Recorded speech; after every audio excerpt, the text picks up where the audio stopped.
Wow.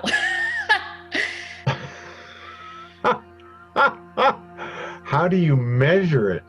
I think people, their value is based out of just them being people. Like, everyone has value.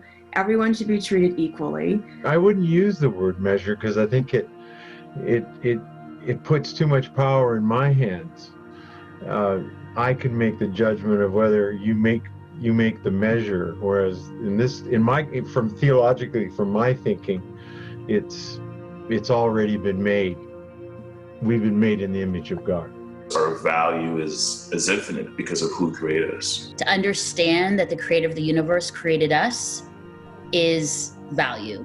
That we don't have to do anything to earn value or achieve more love from him. And that's an amazing thing. It's so counter to what the world deems as value and valuable.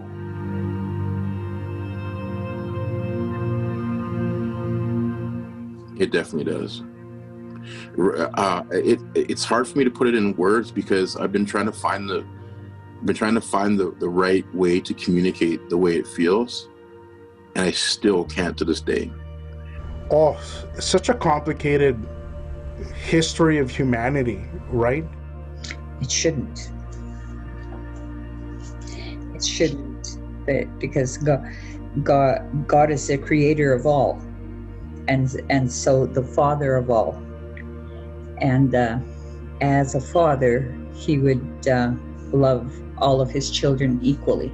I think because we are in a fallen world, different people will associate value to, I guess, different race than the color of your skin, which is unfortunate. And I think that's part of the effect of the fall.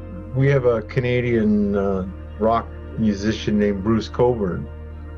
And Bruce Cockburn has a great lyric in one of his songs. He says, "When will I learn to love without thinking someone else holds the lower card?" And I think that's the challenge for us. How do I see you as intrinsically in value, whether we agree or not? How do I see you as worthy as I am at that point?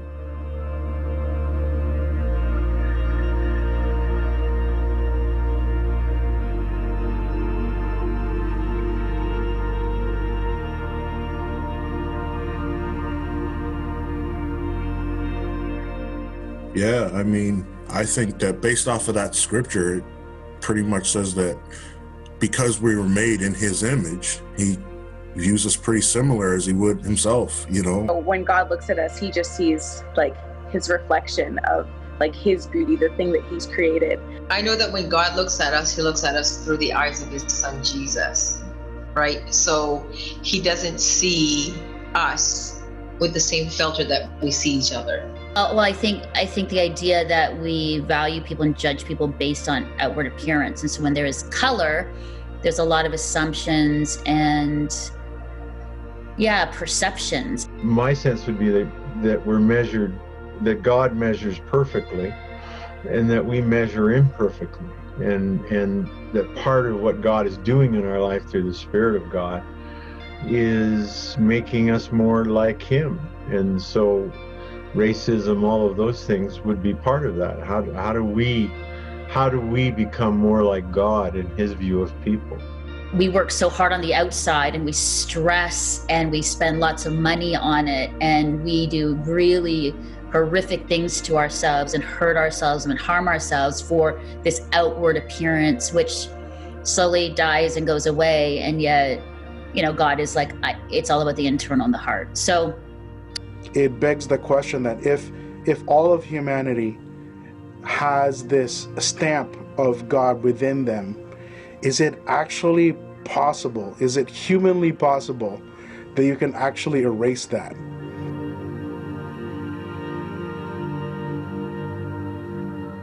Wow, that's big. Obviously, color of skin, their smell, their mannerisms. We walk a little different. We talk different. I see them with all the things that they bring with them. So their facial features, the way that they dress, the things that they say, the way that they speak. There are physical differences, but there is no difference. Like I said, that he's father of all, and so he doesn't distinguish according to physical attributes, and that we are all his children.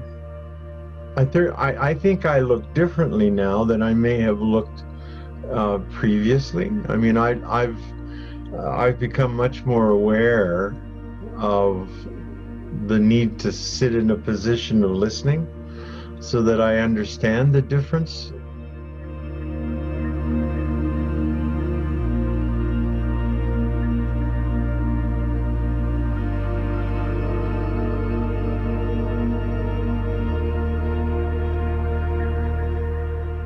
I think the Bible's pretty clear. There is no difference.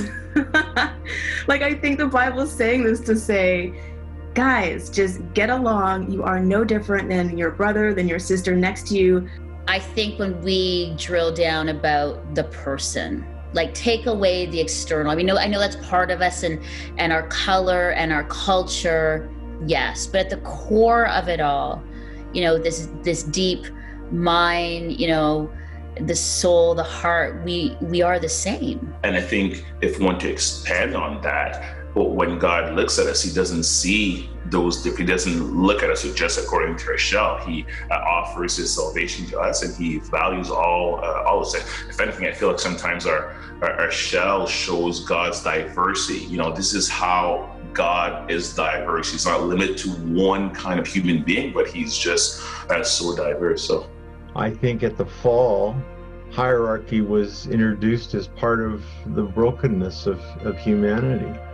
And that part of this, when Paul says there is no Scythian or Scythian, male or female, all of those things are statements about a new creation that God is trying to make. And where difference is not value-based.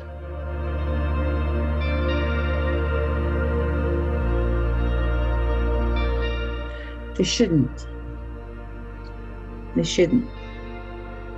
I think it should just add to the relationship. It should add variety. It should add diversity, which is like what brings unity. Unity isn't like everyone being the exact same. It's coming together with our differences. I think by coming to the table a little less offended by other people's differences and a little bit more embracing of each other's differences, I think that's the key. Like that's the game changer right there. Our differences really sharpen us. It teaches us. It molds us. It helps us to become a better person, a better individual. I would talk a lot about humility. That I enter into relationships with a much I use the word humbler sensibility. Like that there's a way in which I enter into relationships, a way in which I enter into groups if I see them as people of worth, then I see them as people that I need to listen to and hear and see and understand and all of those things, because it's only there where you actually have the creativity and the diversity that really works at that point.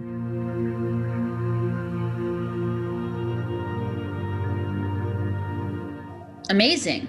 I think it's great. That's what I love about Canada. That's a harder question for me because I don't think I have a feeling about that. I think that we have a great place for people to live and grow and survive, and do well. Like, I mean, we're all immigrants at some point, whether we were brought here because we chose to be here or we were brought here against our wills, we were still brought here. And so I think it's just a great continuation of the Canadian story. As a First Nations person, I welcome them. I welcome them because obviously that's the path the Creator has chosen for them, is to immigrate to Canada and to live freely here and peacefully. We are richer as a community and culture and neighborhood for them. Their thoughts and jobs, their new way of thinking, their creative ways of thinking. It just adds, I think, to the tapestry of Canada. When the spine of identity is well established, it's possible to risk relating in depth to those who are different from ourselves. When the spine of identity is weak, then everything is a threat.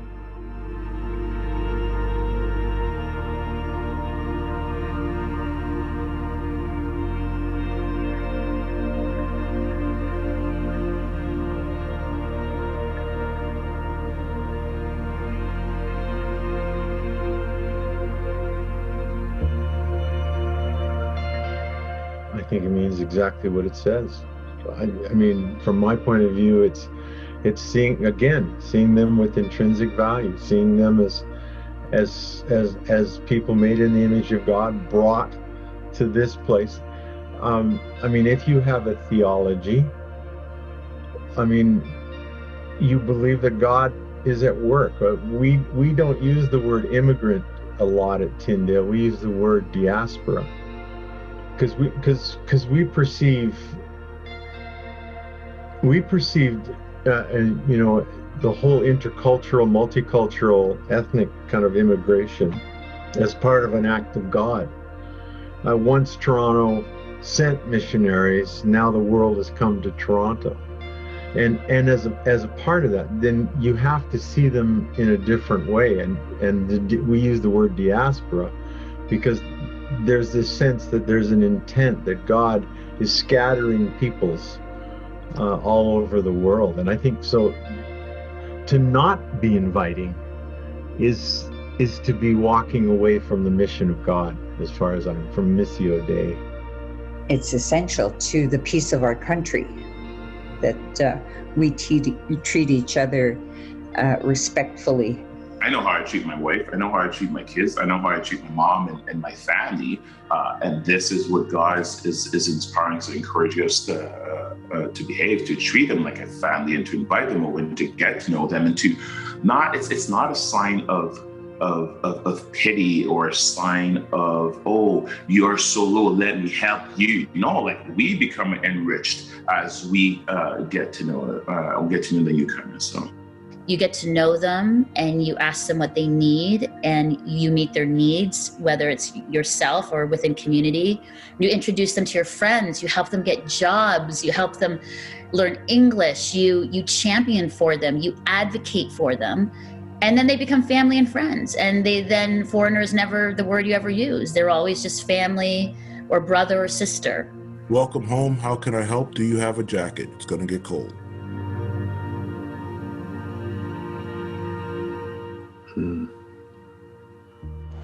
Anyone, like literally any other person, is my neighbor. My neighbor really, I believe, is anyone around me. I mean, people say, oh, it's just my neighbor that lives next door. Well, no, actually your neighbor is, I believe, anybody you come in contact with in your everyday is your neighbor. The question that Jesus basically says is your neighbor is whoever God places before you. And I think that's what that passage is really all about, is recognizing the moment that God places before you and responding to it.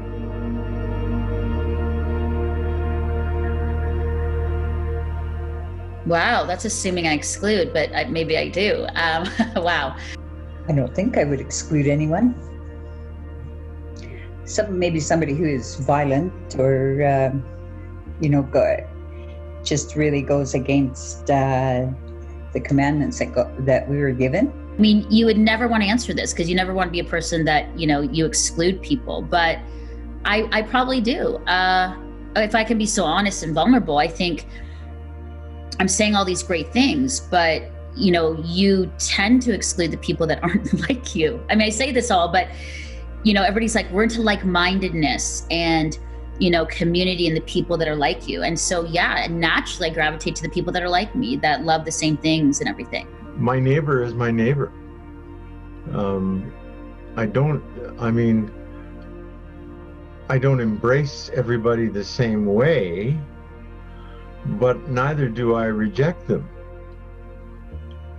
So I mean, again, going back to the Good Samaritan story, that's exactly what the guy was asking Jesus. So who do I include and who do I exclude? And Jesus says, nobody. They all are worth something in God's eyes.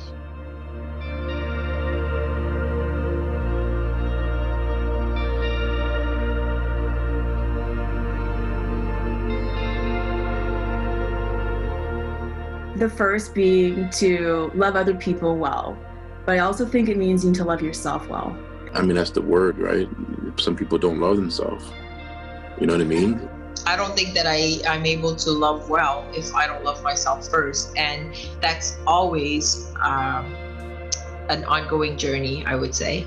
I know lots of people who don't like themselves. So, I mean, they would read that passage and they would find that very hard. Okay, so I'll just treat them the way I treat myself, at that point. But I think the meaning behind that passage is simply that you would treat them with the respect you would want people to treat you.